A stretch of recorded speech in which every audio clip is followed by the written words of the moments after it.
បាទសួស្តីបន្តទៀតអូខេអញ្ចឹងយើងចាប់ផ្ដើមធ្វើការងាររៀបចំពីដានទៅនៅក្នុងហ្នឹងយើងបានមានជ្រីហើយយើងចង់បង្កើតស្ទាប់ layer របស់ពីដានជា2ហើយមាន wall ceiling ហើយនឹងការចោះកំពូលអញ្ចឹងណាអញ្ចឹងខ្ញុំយកទីតាំងកន្លែងដដែលនេះមកអនុវត្តបន្ថែមអូខេជំហានទី1យើងត្រូវការបង្កើតស្ទាប់នៃពីដានជា2ណាអញ្ចឹងខ្ញុំអត់គូខ្ញុំជំនួសជាការ copy វិញរួចផាសជាន់គ្នាតែម្ដងនៅត្រង់ ground floor ហ្នឹង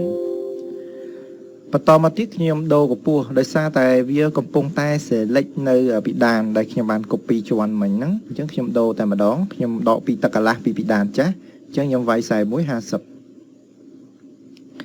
តមកទៀតដើម្បីងាយស្រួលក្នុងការមើលយើងប៉ះលើវា click ត្រង់ selection box មកយើងអាចឃើញផ្ទៃពីដានទី1របស់យើងទី2នេះណាអូខេបន្តមកទៀតរឿងដែលយើងត្រូវធ្វើគឺការចោះហើយនឹងការរៀបចំ wall ceiling អញ្ចឹងខ្ញុំចាប់ផ្ដើមចោះមុនសិនចោះនៅកន្លែងនេះមកខ្ញុំមើលពីបឋមទៅវិញខ្ញុំអាចប្រើប្រាស់ architecture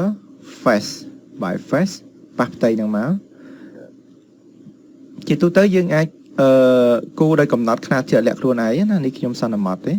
យើងអាចយក line មកគូប្រយោលធៀបជាមួយនឹងខ្សែសងខាងវាក៏បានដែរតែឥឡូវខ្ញុំសន្មតខ្ញុំ finishing មកណាអញ្ចឹងខ្ញុំទទួលបាន opening មួយសម្រាប់ setting ហើយចំពោះផ្ទៃខាងលើវិញគឺខ្ញុំត្រូវកាត់ចោលខ្ញុំយកតែសាច់ផ្ទៃពីដានតិចទេនៅត្រង់កន្លែងប្រហោងនេះអញ្ចឹងខ្ញុំយកអាពីដានទី2ខាងលើហ្នឹងខ្ញុំ edit boundary ទៅវាក្រោយមកទៀតខ្ញុំយកចតុកោណកើត shape ថ្មីតែម្ដងយើងដកទីហោថា300ចុះចេញពីសាច់របស់អាប្រហោងចាស់នេះពេលយើង click គូត្រង់ចំណុចទី1ចំណុចទី2ធៀបជាមួយខ្សែខ្មៅហ្នឹងវាដក offset ចេញឲ្យយើង3ទឹកទៅក្រៅណាចំណែកខ្សែពីដានចាស់នេះយើងច្អល់លើវា tab ឬក៏ចុចលុបវាម្ដងមួយទៅហើយយើង finish អញ្ចឹងយើងនៅសល់ពីដានចាស់នេះពីដាននេះហើយនឹងពីដានក្រោមរបស់យើងចំណែក sweep នេះវាអត់រត់ទៅតាមផ្ទៃខាងក្រោមរបស់មេវាទេអញ្ចឹងដើម្បីធ្វើវារត់ទៅក្រោមបានយើងចុច edit តែប៉ុណ្ណេះមកប៉ះលើវាសិនបន្តមកទៀតយើងមើលជា wireframe ចេះហើយបដូរវាដោយប្រើ wireframe ចេះមកណានេះយើងអាចចុចលើ command move នេះចាប់ snap ទាញវាមកណាឥឡូវយើងយកតម្រុយណាជា goal ណានេះផ្ទៃពីដានយើងនេះយើងចុចលើវានេះទាញមកធ្ពក់ឡើងនេះមក finish វិញកន្លែងនេះដោយសារតែពីដានយើង section នៃពីដានយើងនេះវាកាត់ខ្លាំងពេកអញ្ចឹងណាអញ្ចឹងតតែយើងតម្លាក់ section box មកទៀតទៅយើងឃើញជ្រីហ្នឹងទាំងអស់ហើយណាបាទតោះឥឡូវកុំឲ្យចាំយូរយើងបន្តមេរៀនយើងទៀត wall ceiling នេះប្រហោងកន្លែងនេះអញ្ចឹង wall ceiling នេះគឺយើងប្រើប្រាស់អីដើម្បីគូវាទី1ចុចពី architect ឬយក component model in place ជាទូទៅខ្ញុំជ្រើសយក generic model ហើយអូខេខ្ញុំវាយ comment មួយឈ្មោះថា wall ceiling អូខេណារួចយើងប្រើប្រាស់ extrusion មក set plan pick a plan អូខេ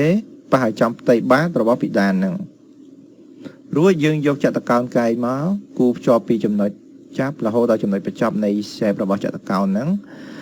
ក្នុងនេះប្រសិនបើយើង lock ករណីដែលវាទំហំវារីករួម wall ceiling នឹងដូរទូចធំវែងខ្លីទៅតាមនឹងដែរ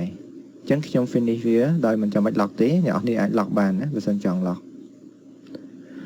ប្រសិនបើយើងអត់គូស shape មួយទេវាអត់អាចខ្លាយទៅជា wall ceiling ទេវានឹងតាន់ដូចខ្ញុំ finish អញ្ចឹងខ្ញុំចូល extrusion edit ម្ដងទៀតរួចខ្ញុំមើលពីបឋមក្រោយមកទៀតយកចតុកោណម្ដងទៀតនេះអ្វីដែលខ្ញុំត្រូវកំណត់ offset ខ្ញុំដាក់ចូលទៅក្នុងខ្ញុំដាក់ដក15ចុះចាប់ទុកថាកម្រាស់15 depth នេះបើយើងវាយ250វាចុះក្រោមអញ្ចឹងយើងវាយដក250ទៅវាទៅលើវិញបើយើងចង់បាន2ទឹកកន្លះតែបើយើងយក2ទឹកក៏2ទឹកចុះហើយយក2ទឹកកន្លះខ្ញុំគូអញ្ចឹងវានឹងបលូតសាច់ប្រឡោះហ្នឹងទៅលើនេះនេះបែបនេះណា250អូខេអញ្ចឹងយើង finish បញ្ចប់មកប៉ុន្តែយើងអាចបដូរ material ឲ្យ C ជាមួយនឹង real នេះពីដាននេះឲ្យហើយណាខ្ញុំប៉ះលើវានេះនៅក្នុងមេរៀនមុនអ្នកនរធ្លាប់ចងណាអញ្ចឹងខ្ញុំអាចគ្រាន់តែ create ថ្មីមកហើយដូរអ្នកនរនេះwall cell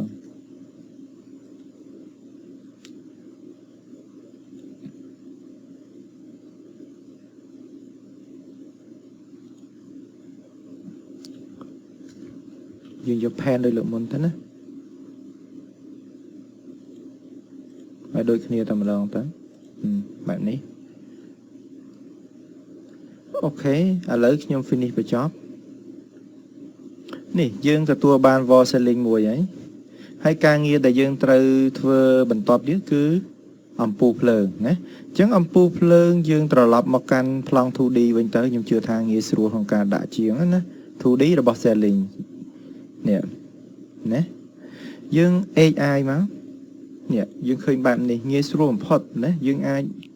ទាញយើងអាច copy ឲ្យបានស្រួលអញ្ចឹងយើងចូលទៅមើលក្នុងអំពូលទាំងអស់គ្នាយើងអាចចុច component ហ្នឹងមកណាដដែលមិញហ្នឹងហើយយើងចុចsearch មើលនៅក្នុង library របស់យើងមានអត់ទីហោថា lamp នេះយើងមានពូអូធំណាអូខេយើងរកមើលពាក្យ line ម្ដង line មាន2ណាអញ្ចឹងបើសិនបើយើងត្រូវការ load ថែមអត់ពិបាកទេយើងអាចចុច component ហ្នឹងដដែលចុចពាក្យថា load family កុំប្រើ imperial អីយើងបដូរមកជា library វិញ US Metric រើសយកជា line thing ហើយយក architecture internal យើងមានច្រើនណានៅក្នុងនេះប៉ុន្តែគ្រាន់តែ mode វាហើយយើងមិនសូវស្អាតខ្លាំងទេណាប៉ុន្តែអ្នកនរគ្នាអាច down តាម website បានប្រភេទ website ដូច bimobject.com អញ្ចឹងណានៅក្នុងនោះវាសម្បូរដែរតកតងមួយប្រភេទពូប្រភេទអីអញ្ចឹងណាអូខេឥឡូវខ្ញុំដាក់អាសាមញ្ញចូលសិនខ្ញុំយកជាប្រភេទនេះ ceiling line flat round ណាអូខេខ្ញុំមកនេះ down អូខេខ្ញុំអាចកំណត់តាមស្រាប់ឲ្យខ្ញុំសិនមកណាប៉ះលើវាមកយើងអាច CC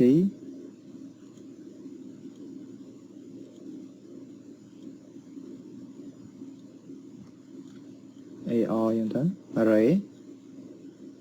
1 ម៉ែត្រ1ចំនួន5នេះដូចគ្នាដែរ